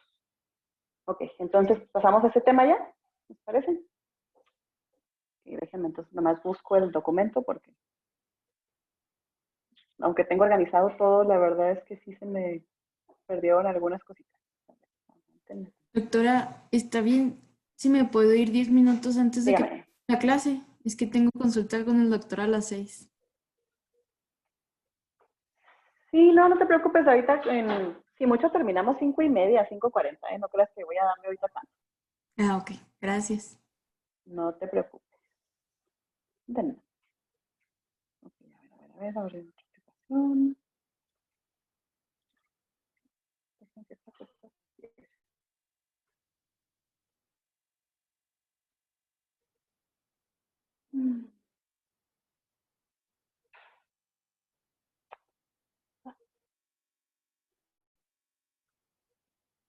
Ok, a ver. Ok, muy bien. Bueno, entonces, dinámica energética. Ya vimos, ya hablábamos de qué eran las necesidades energéticas, pues esta energía en la dieta necesaria para el crecimiento, mantenimiento. En niños y mujeres, pues estas necesidades incluyen las impuestas por la formación de tejidos. En personas enfermas incluyen los factores que generan estrés, que pueden incrementar o reducir el gasto energético. Esto ya lo podemos aplicar mucho a pacientes hospitalizados, ¿sí? El estrés metabólico, cómo influye en que el gasto energético sea mayor sin haber actividad física. Por eso, cuando hacemos cálculo para personas que no tienen, bueno, que no están hospitalizadas, se usa el factor de actividad física, y cuando se hace cálculo para personas hospitalizadas, se usa el factor de estrés, sobre todo cuando estamos hablando de pacientes que están pasando por cirugía, si la cirugía fue complicada, si es una cirugía que compromete al aparato digestivo, todo eso influye.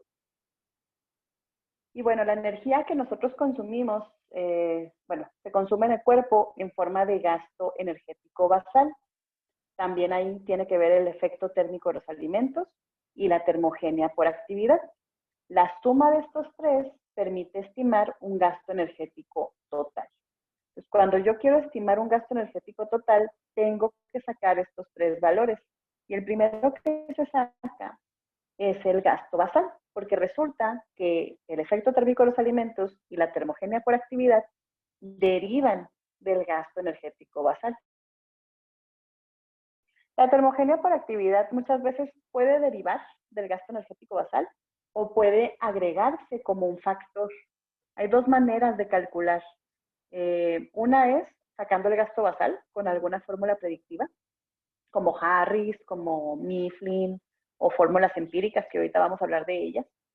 Y cuando se tiene el gasto basal, hay ciertos porcentajes que se les dan a la actividad física, que van desde el 10 al 40%. Por ejemplo, si tenemos una persona sedentaria, le corresponde un 10% del gasto basal de actividad física. Digamos que es una mujer, su gasto basal puede ser de unas 1.400 calorías, 1.300, 10%, que sería la actividad física, pues serían 130, 120 kilocalorías extra que se agregarían a ese gasto basal, más el 10% que implica el efecto térmico de los alimentos, y eso determina el gasto energético total, ¿sí? Por eso hay dietas que se van a basar solo en el gasto basal, o que también se le conoce como gasto en reposo o gasto energético en reposo. Aquí vienen, por ejemplo, las definiciones. Dice, el gasto energético basal se define como la cantidad mínima de energía que es compatible con la vida. Refleja la cantidad de energía que emplea un sujeto en las últimas 24 horas mientras se encuentra en reposo físico y mental. Y el gasto energético en reposo es la energía consumida en actividades necesarias para mantener las funciones corporales normales. Pero realmente, en nutriología, ambos gastos se usan de la misma manera, ¿eh? O sea, gasto basal puede ser gasto en reposo, no tiene como que una diferencia significativa. Y cuando estamos hablando de gasto energético en reposo o basal, estamos hablando de la cantidad mínima de energía para poder cumplir con las funciones básicas corporales.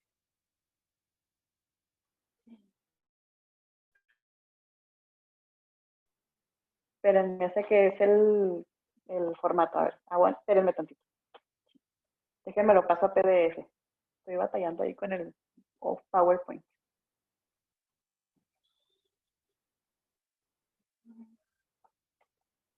Todavía genere mucho más calor y mi gasto energético puede incrementar. Y si yo no lo alcanzo con el aporte de energía, pues obviamente que empieza a haber una pérdida de peso. Pero no es en sí que el alimento, como mucha gente lo maneja, queme grasa. Es simplemente la estimulación del metabolismo por el tipo de alimento que se está consumiendo. Claro que aquí es importante mencionar que muchos de estos alimentos van a lastimar a la mucosa gástrica. y no lo podemos utilizar en cualquier tipo de persona. Tiene que ser muy selectivo su uso y a largo plazo realmente no hay estudios controlados que nos muestren qué puede suceder con un consumo excesivo de estimulantes de este tipo. Pero a lo que más se relaciona el que el efecto térmico de los alimentos aumente va a ser el consumo de proteínas. Por eso en las dietas hiperproteicas el gasto energético tiende a ser más alto y se manejan junto con dietas hipercalóricas, no se manejan con dietas normocalóricas. No se van a encontrar una dieta hiperproteica que traiga un gasto energético normal. Y si es hiperproteica, es ligeramente hiperproteica. Es un aporte de, por ejemplo, 1 gramo de proteína por kilogramo de peso o 1.1. Ya dietas hiperproteicas significativas, pues es un aporte de más de 1.5 gramos de proteína por kilogramo de peso. Ya esa es una dieta hiperproteica más significativa.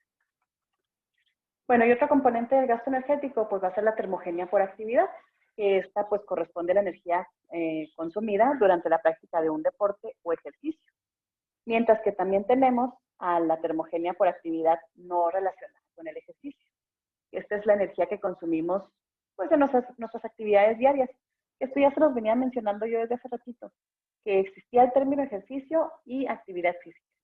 Entonces, podemos ver que hay personas que al hacer ejercicio estimulan mucho esa termogenia por actividad y existen personas que su estilo de vida, como los albañiles, los agricultores, sus jornadas laborales, se basan más bien en estimular esa termogenia por actividad no relacionada con el ejercicio.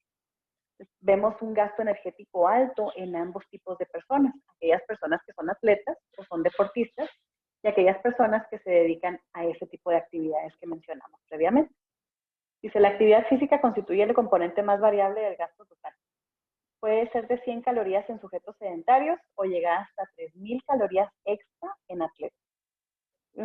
Cuando veíamos cómo determinaban los factores al gasto energético, decíamos que la actividad física es uno de los principales que nos cambia. Puede reducir el gasto energético y puede incrementarlo a un nivel exorbitante. Sobre todo lo vemos en adultos, porque en niños, si un niño que tiene una actividad física se nota el gasto energético alto, pero como los gastos energéticos de los niños son relativamente bajos, no es tan significativo como cuando lo ves aplicado a un adulto. ¿Y cómo se mide el consumo de energía? Existen diferentes formas. El estándar de hora va a ser la calorimetría indirecta. Sin embargo, primero tenemos que hablar de cuál es la medición del consumo de energía en forma de kilocalorías o calorías. Dice, la unidad estándar de medición de energía es la caloría, que es la cantidad de energía necesaria para elevar en 1 grado Celsius la temperatura de 1 mililitro de agua. Para cuantificar la cantidad de energía que participa en el metabolismo, se utiliza el término kilocaloría. Esto se refiere a 1000 calorías. Existe también el término joule o julio, que mide la energía en términos de trabajo mecánico. Por eso aquí en México casi no se utiliza este término. Se utiliza más bien el término de kilocaloría. Sin embargo, decir calorías con C mayúscula es correcto. ¿Qué tiene que ver que sea con C mayúscula? No me pregunten, pero es una cosa que salió ahí de nutrición. La medición del consumo de energía se puede determinar por calorimetría indirecta. Este sería como quien dice el estándar de oro a la hora de determinar gasto energético. Pero la verdad es que sí hay hospitales aquí que tienen calorímetro, carrito metabólico, como este que vemos aquí, aunque sea monitor, como el que vemos a la chica conectada así con una mascarilla. Pero son raros y es raro que se usen. Por ejemplo, se ha visto que se usa más en el área de unidad de cuidados intensivos, pero aún así muchos hospitales no lo utilizan. De hecho, a veces hay hospitales que tienen los carritos metabólicos y no los usan porque no se saben utilizar, como no hay práctica en esa cuestión. De hecho, el calorímetro se utiliza más en el enfoque deportivo. Hay una especialidad aquí que es la medición, la valoración del estado nutricional, que tiene que ver con la antropometría, y puedes hacer una especialidad con diferentes grados para poder valorar bien el estado nutricional de una persona. Pero el enfoque es casi meramente deportivo. Entonces, si te encuentras calorímetros, pero te lo encuentras más hacia el enfoque del deportista y no hacia el enfoque de hospital. Y la verdad, esto es algo que genera mucho ruido porque en el hospital es donde es más necesario, porque hay pacientes en los que no se puede determinar el gasto energético con fórmulas predictivas, porque la mayoría de las fórmulas predictivas te piden elementos o datos como edad, talla y peso. Y sabemos que en hospital muchos pacientes vienen con edema, por lo tanto yo no puedo tomarles el dato del peso porque no es un dato real, no puedo tomar circunferencias, no puedo medir pliegues, porque en un paciente dermatizado, en un paciente con ascitis, yo no puedo hacer eso, no me lanza datos reales. Y en un paciente desnutrido también podemos ver cierta distorsión en los datos. No se diga de los pacientes que no se pueden parar, pacientes que tienen que permanecer acostados toda su estancia hospitalaria, y pues ya ahí es donde se pone dificultoso la medición de la energía. Por eso realmente el hacerlo por calorimetría indirecta te lo vas a topar en todas las guías de práctica clínica, en ASPEN, en ESPEN, que son guías que ya se manejan para nutrición enteral y parenteral. Siempre te vas a topar que la primera forma de determinar gasto energético va a ser de esta manera, con calorimetría indirecta. Esa es la primera. Si no se puede con calorimetría indirecta, entonces vienen las fórmulas predictivas. Las fórmulas predictivas buscan elementos como el sexo, la talla, el peso, la edad, para poder llegar a una decisión energética. Cuando yo aplico una fórmula predictiva, lo que yo estoy determinando es gasto basal. Por ejemplo, aquí Harris. Harris es una ecuación que se utiliza primordialmente en paciente hospitalizado, estrictamente hospitalizado. Se usa mucho en control de peso, pero por ejemplo, en varios estudios que se hicieron, se observó que la fórmula de Harris incluso llega a sobreestimar el gasto energético basal o en reposo en personas normales o en personas obesas, en un 7 a 27%, por lo que se dejó de sugerir para control de peso. Sin embargo, mucho personal de nutrición, de medicina, sigue usando esta ecuación para pacientes con obesidad. Pero sí se vio que en pacientes hospitalizados era bastante sensible la fórmula de Harris. La desventaja de la fórmula de Harris es, observen lo largo que es. Es una fórmula muy larga, es una fórmula que es muy difícil aprenderte, y es una fórmula que de hecho si tú la ves en diferentes literaturas, algunos te manejan más redondeado, otros te manejan menos, y ya es donde se vuelve como que un poquito distorsionada la información. Existe también la fórmula de Mifflin-St. George. Esta fórmula se ha visto que es muy sensible para personas sanas, para personas obesas. De hecho, Mifflin es la que más se utiliza en sobrepeso y obesidad. Y también se sugiere mucho en pacientes geriátricos. Ya en pacientes mayores de 60 años se ha visto que Mifflin, incluso si son pacientes hospitalizados, es bastante sensible en la estimación del gasto energético. Y es una fórmula, si se fijan, un poquito más sencilla, o sea, es muy fácil de aprenderse, es fácil de aplicar, entonces es como que un poquito más funcional que CAR. Y luego tenemos la fórmula que sobreestima al por mayor, que es la fórmula de FAO-OMS, de la FAO-OMS. Esta solo está recomendada para personas sanas, ni siquiera con sobrepeso, completamente normopeso. Porque sobreestima a lo menso. Es una fórmula bastante alta en cuestión de calorías para basal. Y sobre todo, una problemática muy fuerte de esta fórmula es, observen los niveles de actividad física, son factores muy altos. Por ejemplo, aquí te maneja actividad física sedentaria, te dice que el gasto basal lo multipliques por 1.4, mínimo. En muchas bibliografías te manejan que 1.4 es, por ejemplo, para una persona que es activa, no una persona sedentaria. Una persona sedentaria casi siempre te manejan 1.1 como factor. Ya irse a 1.3, 1.4, ya estamos hablando de factores para personas un poco más activas. No se diga 1.5. Bueno, perdón. FAO-OMS es, por ejemplo, cuando estás manejando nutrición por etapas de vida, que son personas sanas y que realmente lo que buscas manejar es prevención. Esta es la fórmula que más se utiliza. Y también está la fórmula empírica, que también se le conoce como fórmula de dedo o de dedazo, que es la fórmula rápida. Esta te la manejan mucho las guías, sobre todo las guías de ESPEN. se manejan muchísimo este tipo de fórmulas. Se manejan que por patología o por tipo de cirugía son tantas kilocalorías por kilogramo de peso. Entonces aquí, por ejemplo, en un paciente estable, te dice que la fórmula empírica te dice que es un aporte de 20 a 22 kilocalorías por kilogramo de peso. Y para mantener peso, se recomiendan de 25 a 30 kilocalorías por kilogramo de peso. Pero si se fijan estas fórmulas, pues ya no meten datos como peso, talla, sexo. Es muy general y por eso también es muy poco sensible. Por eso, aunque SPEN te las recomiende, está la sugerencia a veces en el razonamiento de que uses Harris o uses Mifflin, dependiendo de la patología o dependiendo de las características del paciente. Y bueno, ok. Y ya después hablamos de la estimación del peso teórico. Cuando nosotros vamos a determinar un gasto energético, podemos sacar el peso teórico. El peso teórico se usa mucho cuando estamos trabajando con pacientes con sobrepeso o con pacientes con desnutrición. Porque si usas, por ejemplo, pongamos el ejemplo de un paciente que mide 1,90 y tuvo un proceso de desnutrición que lo llevó a bajar de 98 kilos a 67 kilos. Si yo uso el peso actual, yo voy a tener un gasto energético bajo, completamente bajo, muy semejante al de una mujer.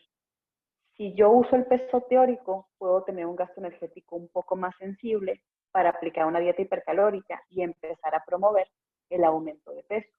Entonces, por eso, cuando el paciente está fuera de su rango de peso, sobre todo que está muy alejado, se sugiere mucho establecer un peso teórico. El peso teórico que más se recomienda es el peso teórico de la Metropolitan Life Insurance. Se recomiendan mucho los pesos teóricos porque son en base a referencias de las compañías de seguros. Y este tipo de referencias pues delimitan cómo es el peso que es considerable o el peso corporal adecuado para no tener riesgo de desarrollar una enfermedad. Por eso se utilizan tanto en procesos de sobrepeso u obesidad o en desnutrición. Y si se fijan, la fórmula es bastante sencilla. Es talla en centímetros menos 150, resultado por 0.75 más 50. Y ya lo que da sería como un tipo peso ideal, nada más que la manera correcta de determinarlo es peso teórico. Y esa es la fórmula. Bueno, y aquí vemos diferentes factores de actividad. Si se fijan, el factor de actividad puede ser multiplicar el gasto en reposo por 1.1 para personas con actividad leve o sedentarios, o por 1.2 a 1.3 para personas con ya actividad moderada, o por 1.4 a 1.5 que ya es actividad severa. Por eso lo que les decía de la fórmula de la OMS. La fórmula de la OMS está muy, muy alta, porque se maneja eso, pero para personas sanas. Y también se puede multiplicar el gasto energético en reposo por el factor de estrés, que ya depende si es una cirugía, si hay infección o si ya es una disfunción orgánica múltiple. Hay diferentes factores de estrés para diferentes estados clínicos, como los que vemos abajo.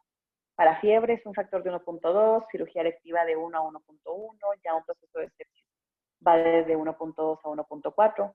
Y ahí es donde entra mucho el razonamiento y el ver realmente el contexto del paciente. Porque aunque tengamos un paciente que sale de una cirugía electiva, si tenemos un proceso de infección después de esa cirugía, pues el gasto energético va a incrementarse. Y con esto es con lo que vamos a empezar a hacer ejercicio.